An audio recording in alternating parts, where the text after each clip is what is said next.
What's up, everyone? I'm Lang Whitaker. He's Rob Fisher. We're from Grind City Media, and it's time for season 3 of Cooking with Lang. So to start off this season, I brought in the big guns. Yep. I brought in fish, and we're gonna make the king of all meals, fried chicken. You ready for this? Chicken. Let's do it. Let's All make right. fried chicken. Winner, winner, chicken dinner. He's Rob, I'm Lang. This is Cooking with Lang.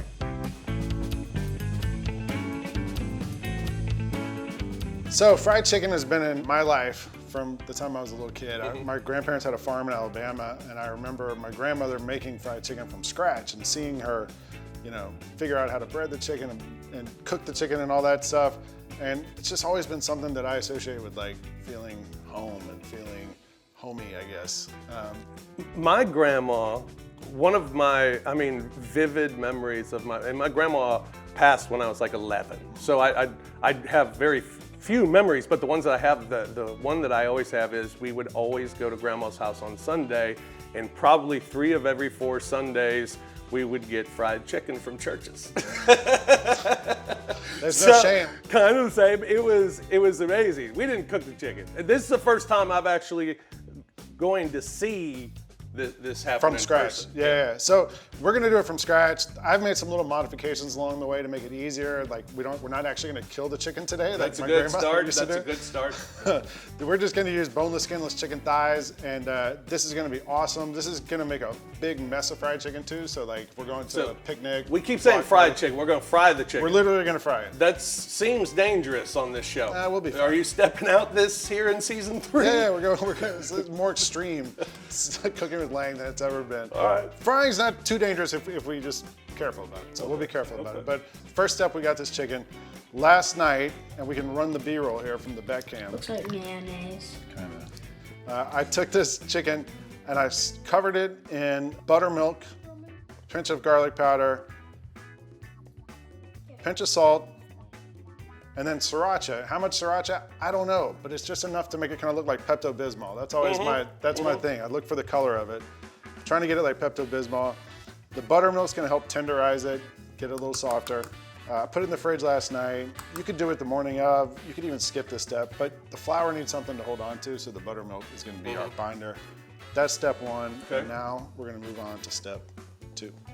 So Rob, our first thing is gonna be making our breading for the chicken to go into that we're gonna fry, right? Because You keep saying we. Yeah, you're gonna help me with this. Because the chef in our house is not. Well, the me. chef in this It's house not. is me, so this is where we're gonna help out. We got 2 types of flour here. This is all-purpose flour. This is self-rising flour. The difference in the two, self-rising flour already has like baking powder, baking soda, salt in it. So like when you bake with it, you don't have to deal with all that stuff. So when we use it to fry it, it's gonna bubble up a little more and give it a little more. This is like everything flour. Yeah, and you don't want like too much of it. Like if you used only that, it would be too much. So we want equal parts all-purpose flour and self-rising flour. Okay. Go. Just put them in there. Where are your little cup We don't, things? Dan, no, we don't need that. This is. You think my grandmother had cup things on the farm, Rob? I think your grandmother had them when she was going through the churches line. I'm just gonna Just get guess. it. Just guess. I mean, like, can I just Yeah. pour it in? You could use a fork if you need to, but I would say That's Keep maybe going. about 1. yeah, that's right? about 1. That's About thanks for the help. That's good. There, That's good. That's about 2, and now equal. yeah, now about the same of that. Gosh, all right. Oh, let's go. Ooh, That's good. about 1. About there, right? Good. Yeah, a little more. A little more.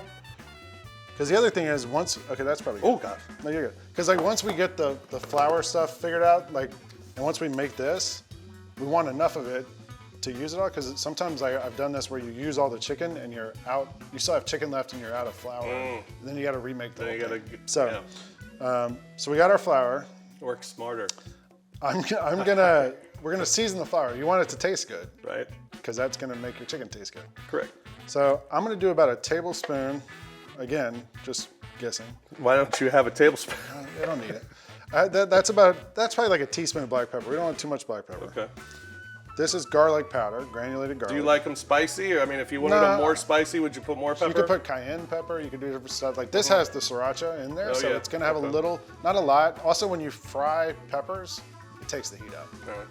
So if you really want it hot, you put the heat on after, so you can put hot sauce or whatever. Interesting. So about a tablespoon of garlic powder, about a tablespoon of onion powder, This is that was a good. that's good. This is the good thing. This is the smoked paprika. It smells like smoke. It smells like barbecue, right? Yeah. So that's gonna give this chicken a little bit more like kind of depth. Smoke. And then I'm gonna do like 2 tablespoons of salt. So I'm just gonna guess. There's 1, and there's 2. Take the fork, stir it up. Okay. Get it all mixed in there really good. Yeah. See, it takes me a long time. Ooh, when I do stuff, because I have to read directions. I need the recipe from Mom. Yeah. I mean, my mother, when I moved, my first time when I was 23 years old, I moved to Las Vegas. Yeah. And when I moved to Las Vegas, my mom gave me a book of recipes, and one of them was beef and noodles. And it said, make noodles, beef chunky noodle soup, or whatever it was. And she said, and poured over noodles. There you go. It was a recipe. It was good. And I followed it. I was like, great. all right, well, make the soup, okay. Yeah. I thought it was delicious. So I'm always been a recipe guy. Very simple stuff from South St. Louis. So you can see it has a little color to it. And now here, the other trick here, it's just us here, it's family. Right. Is I want to taste this. How you go? So lick my finger, go in there, because you want it to taste good. You want to make sure it tastes good. Yeah. It's just flour. It tastes great. Really? It tastes like flour. Tastes like flour, but it's good. It's salty. You can taste the Good flour. smoked paprika. It tastes really good. So Can I do this? yeah, go for it. So you lick your finger. Yeah, that's fine. It's gonna fry anyway, so. Get a little seasoning to it. It's not just plain flour.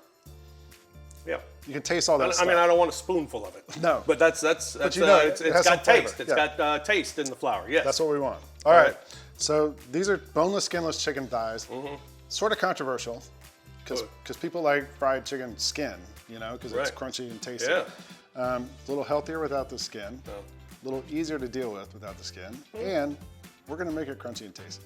Oh, okay. So well, then that works, because the crunchy and tasty is important. it is. So I'm gonna try and only use one hand to do this, because I want a clean hand. Yeah, it's kind of gross, right? Yeah.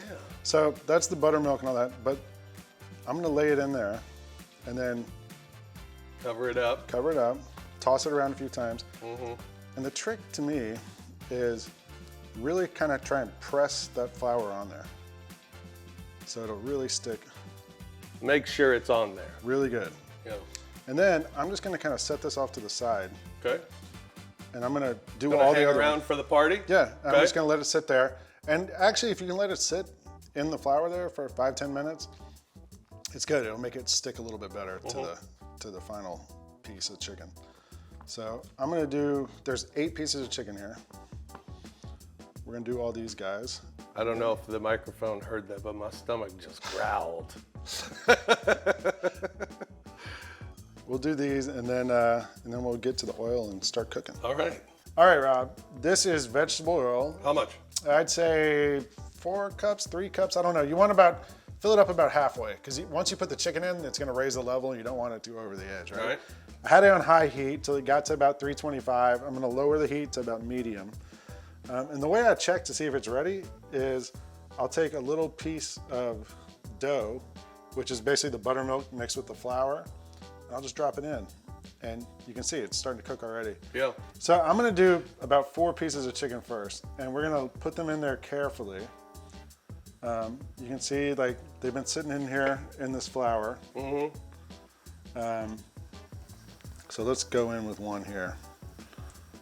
All right. And we're just gonna lay it in there carefully. There's one. Oh my. And as I put more chicken in though, it's gonna lower the temperature of that oil, right? Because the chicken's cold. Right. So it's gonna help bring the temperature down and make it a little more manageable. We don't want to overcrowd this pan either, so. Now, what did you turn the heat down to? It's at like medium. You got it to 300. I got it to like 350, 375. Okay. And now, so it's probably gonna be around 300, 325 while it's cooking. Okay. Let's do one more.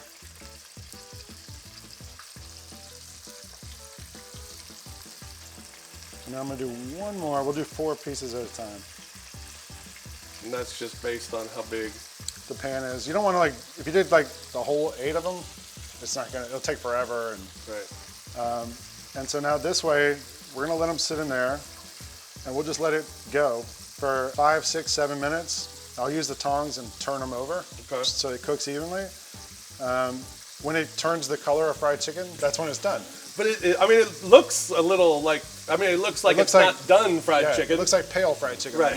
No, we want it to be like peanut butter colored, like that dark brown, kind of nutty color. And once it gets there, that's how we know it's going to be. So good. about 7 minutes. And then we're going to After about 7 or 8 minutes, we'll start kind of messing with it. But for now, we're just going to leave it alone.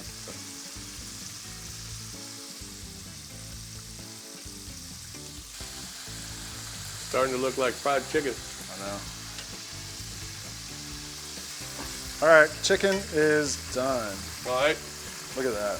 What's the temperature? We checked the temperature. What's I want it to going get to it to like 165, 170. It's going to keep cooking when I set it down over here because it's so hot. Right. So the temperature is going to keep going up. It's 165, 170, and you like it to look like that.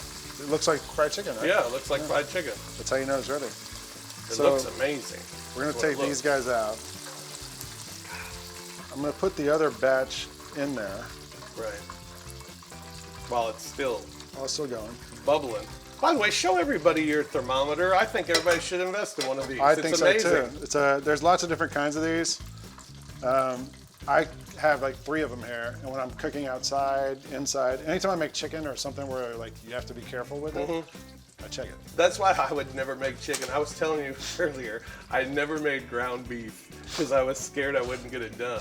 And then I ended up being roommates with a chef, and he told me, well, the key is it goes from red to brown. It has like I think he said, you idiot. It has like its own built-in thermometer. Yeah, so then I started to do it. But chicken would scare me. Yeah, I get it. I mean, but that's why But having the thermometer makes it, takes all the guesswork out. the scare away. Gets rid of the guesswork. Let's put these last 4 in there. And the best part is like you can see on those how I push the flour into it, and you get all those little craggly, crunchy, flavorful bits of. I think if I did this for my wife and I said, I'm going to make it skinless, she'd say, no, don't do that. Most people do. I did this recipe for GQ. So she wouldn't trust me. I said it was skinless, and everybody's like, what? This is an outrage. I'm like, just try it. I promise. The other thing is, as soon as you get this out of the oil, we want to season them. A little bit of salt, which will stick to it because it's just out of the oil and still kind of hot. And then this is, I'm going to be fancy.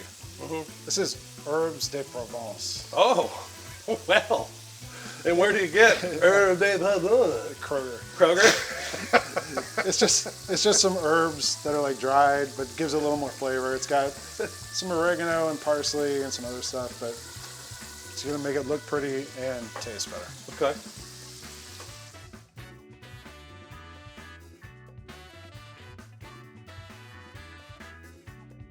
Time to eat. Yeah. We made our fried chicken. It looks beautiful. It looks like fried chicken. And I'm going to take one of these pieces. Let's go with this guy right here.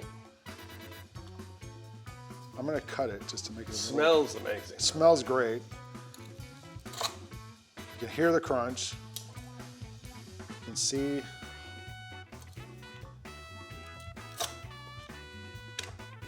Should we do that?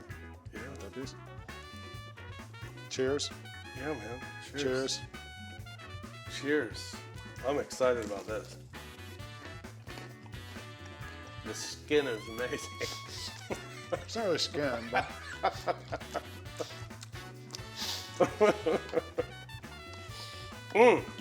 Almost skin.